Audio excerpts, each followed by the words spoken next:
ಅಶ್ವ ಹೆಲ್ತ್ಗೆ ಸ್ವಾಗತ. ನಾನು ಗಂಗಾ ಜಾಧವ್.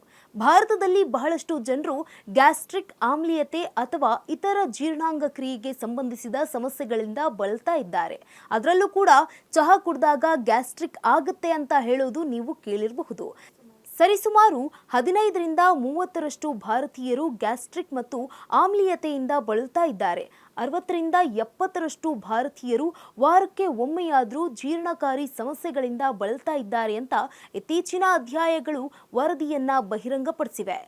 ಈ ಸಮಸ್ಯೆಗಳಲ್ಲಿ ಹೊಟ್ಟೆ ಉಬ್ಬುವುದು, ಎದೆ ಉರಿ ಜೊತೆಗೆ ಆಮ್ಲೀಯತೆ ಸೇರಿವೆ. ಇಂತಹ ಸಮಸ್ಯೆಗಳು ಕೇವಲ ಒಂದು ದಿನವಲ್ಲ, ಹಲವಾರು ದಿನಗಳವರೆಗೂ ಕೂಡ ಇರುತ್ತೆ.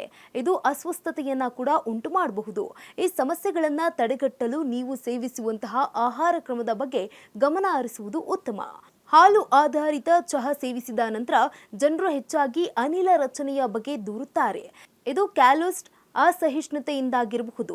ಆದರೆ ದೇಹವು ಹಾಲನ್ನು ಜೀರ್ಣಿಸಿಕೊಳ್ಳಲು ಸಾಧ್ಯವಾಗುವುದಿಲ್ಲ. ನಮ್ಮ ದೇಹವು ಹಾಲಿನ ಜೀರ್ಣಕ್ರಿಯೆಗೆ ಸಹಾಯ ಮಾಡುವ ಕ್ಯಾಲೆಸ್ಟ್ ಎಂಬ ಕಿಣ್ವವನ್ನು ಉತ್ಪಾದಿಸುತ್ತೆ. ಈ ಕಿಣ್ವದಲ್ಲಿನ ಕೊರತೆಯು ಸರಿಯಾದ ಜೀರ್ಣಕ್ರಿಯೆಯನ್ನು ತಡೆಗಟ್ಟುತ್ತೆ. ಇದು ಆಮ್ಲೀಯತೆ, ಅನಿಲ ಅಥವಾ ಅತಿಸಾರದಂತಹ ಸಮಸ್ಯೆಗಳಿಗೂ ಕೂಡ ಕಾರಣ ಆಗಬಹುದು. ಕೆಲವರು ಖಾಲಿ ಹೊಟ್ಟೆಯಲ್ಲಿ ಚಹಾವನ್ನ ಕುಡಿತಾರೆ. ಚಹಾದಲ್ಲಿ ಕೆಫೀನ್ ಇರುವುದರಿಂದ ಈ ಅಭ್ಯಾಸವು ಕೆಲವು ವ್ಯಕ್ತಿಗಳಲ್ಲಿ ಆಮ್ಲೀಯತೆ, ಅನಿಲ ಅಥವಾ ಆಮ್ಲ ಹಿಮ್ಮುಖ ಹರಿವನ್ನ ಪ್ರಚೋದಿಸುತ್ತೆ. ಖಾಲಿ ಹೊಟ್ಟೆಯಲ್ಲಿ ಚಹಾ ಕುಡಿಯುವುದರಿಂದ ಸೂಕ್ತ ಅಲ್ಲ. ಬದಲಿಗೆ ಚಹಾದ ಜೊತೆ ಏನಾದರೂ ತಿನ್ನುವುದು ಉತ್ತಮ. ಚಹಾ ಸೇವನೆಯ ಸಮಯವು ಮುಖ್ಯವಾಗಿರುತ್ತದೆ. ಹಾಲು ಆಧಾರಿತ ಚಹಾ ಕುಡಿದ ನಂತರ ಆಮ್ಲೀಯತೆ ಯಾವಾಗ ಸಂಭವಿಸಬಹುದು ಅನ್ನುವುದು ಕೂಡ ಗುರುತಿಸುವುದು ಮುಖ್ಯ. ಅದು ಬೆಳಗ್ಗೆ ಸೇವನೆಯಿಂದ ಅಥವಾ ಸಂಜೆ ಸೇವನೆಯಿಂದ ಪ್ರಚೋದಿಸಲ್ಪಟ್ಟಿದೆಯೇ ಎನ್ನುವುದನ್ನು ಕೂಡ ಗಮನಿಸಬೇಕು. ಅದರಿಂದ ಚಹಾದ ಅತಿಯಾದ ಸೇವನೆಯನ್ನ ತಪ್ಪಿಸಿ. ಖಾಲಿ ಹೊಟ್ಟೆಯಲ್ಲಿ ಚಹಾ ಕುಡಿಯಬೇಡಿ ಮತ್ತು ಚಹಾದ ಸಮಯಕ್ಕೆ ಗಮನ ಕೊಡಿ. ಹಲವರು ದೈನಂದಿನ ದಿನಚರಿಯನ್ನ ಅನಿಯಮಿತವಾಗಿ ಹೊಂದಿರ್ತಾರೆ ಮತ್ತು ದೈಹಿಕ ಚಟುವಟಿಕೆಯ ಕೊರತೆಯನ್ನ ಕೂಡ ಹೊಂದಿರ್ತಾರೆ.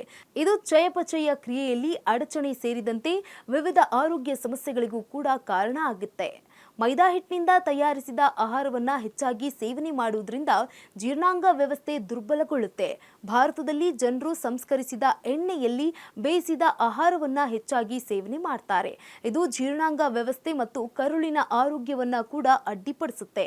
ಇದು ನಿರಂತರ ಆಮ್ಲೀಯತೆ ಸಮಸ್ಯೆಗಳಿಗೆ ಕಾರಣ ಆಗುತ್ತೆ. ಇದೇ ರೀತಿಯ ಮಾಹಿತಿಗಳಿಗಾಗಿ ನೋಡ್ತಾ ಇರಿ ಅಶ್ವ ಹೆಲ್ತ್ ಯೂಟ್ಯೂಬ್ ಚಾನೆಲ್.